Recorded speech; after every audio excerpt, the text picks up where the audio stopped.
Enfant d'Internet. À lui, on lui donne sa première tablette, achetée par les aides de l'État. Il vient d'avoir 7 ans et il a l'air très enjoué par le cadeau qu'il vient d'avoir. Sa famille d'accueil aussi a l'air très enjouée de le voir enjoué. Il est content qu'à certains moments, il pense à ce qu'il va déjà faire avec cette tablette.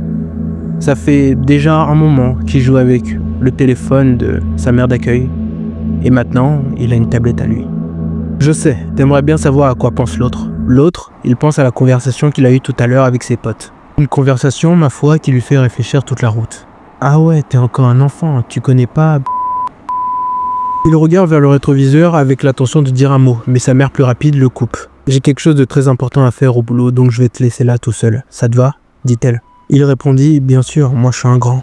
Il était intrigué. Il avait déjà vu des contenus comme ça, mais rien d'aussi explicite, d'aussi réservé et intime.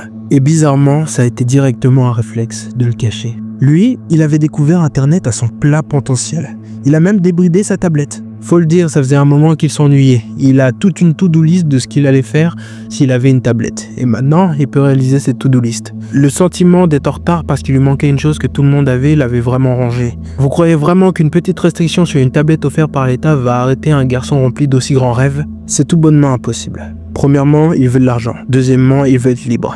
Troisièmement, je sais pas si j'ai le droit de le dire, mais c'est les femmes.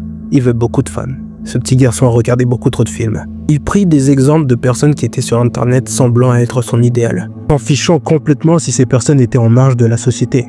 Ils avaient quelque chose que lui voulait, et il était prêt à prendre d'eux pour avoir cela. Cela a duré un certain temps. Est-ce qu'il vous a parlé de ses amis?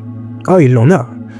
Mais il sait pas vraiment si ils sont vraiment amis ou pas. En tout cas, ils se côtoient tous les jours, et ils rigolent bien. À part Internet, tous les parents seront d'accord pour vous dire qu'il a grandi de façon normale. Et qui dit grandir, dit nouveaux besoins. Je pense que vous connaissez la suite, que j'ai pas besoin de vous faire de grands dessins, mais je vais le faire quand même. Il en avait entendu des choses, et lors de son adolescence, il se demandait « Est-ce que je vais en arriver là? Quand est-ce que je vais en arriver là ?» Le besoin de liberté se fait ressentir de plus en plus, d'argent surtout. Et comme Internet n'est pas cruel, il va au moins essayer de te donner les 2 sur 3. Mais est-ce que tu veux vraiment de ça? La lubricité et le divertissement presque illicite l'envahit finalement. C'est bizarre, t'atteins une petite période de ta vie et puis des pulsions deviennent incontrôlables. Des pulsions que si tu n'assouvis pas, deviennent compliquées à gérer dans la vie de tous les jours. Des pulsions qui t'enferment dans une routine. Cela devient difficile pour lui de se concentrer sur les projets qu'il voulait entreprendre. Et puis, il avait le choix, pourquoi n'avait-il pas parlé à cette fille? Ou celle-ci, peut-être qu'il attendait d'avoir de l'argent. C'est plus facile quand t'as de l'argent. Et c'est plus facile aussi Internet. Il suffit juste d'être silencieux et de se soulager un bon coup. Après, tout revient à la normale. Il avait choisi. Il avait choisi. L'autre, il y repensait. Si tu cherches bien, Internet va te donner ce que tu cherches. Et il en a rien à foutre si tu en subis les conséquences. Après tout, c'est juste un outil. C'était bizarre la première fois qu'il avait vu ça. Mais plus il regarda, plus c'était normal pour lui.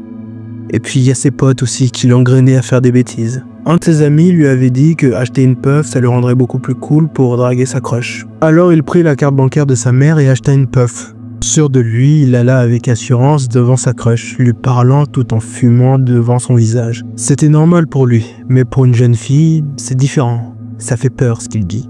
Qu'attendre d'un gamin qui a passé son temps à réviser les relations humaines sur Internet? Enfin, les relations humaines, les relations intersexes. Il les fait peur, mais il n'y a pas que les filles, ses amis aussi ont peur.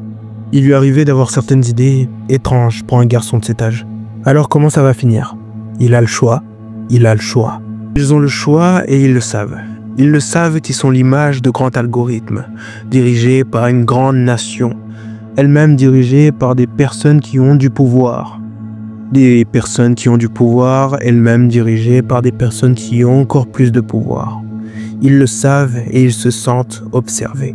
L'autre ne s'arrêtait jamais, on croirait presque percevoir la lumière de son téléphone incrustée sur son visage. Lui avait pris des actions, il savait qu'il allait devenir un homme et il essaya d'être le meilleur homme possible. Mais bon, son grand succès jusqu'à maintenant. Son corps ne cessait de lui demander des choses qu'il se hâtait de donner. L'autre, il lui arrivait de s'arrêter, un jour dans une année, mais il reprenait aussitôt le lendemain.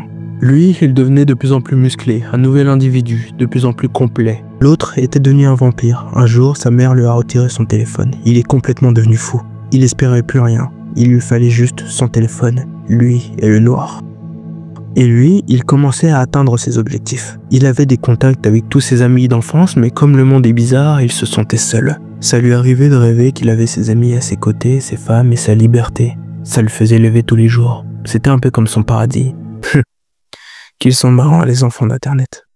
Ils attendent toujours un signe. Peut-être que je devrais donner un signe. Essayons ça. Tu n'es pas seul. Et un jour, on se rencontrera.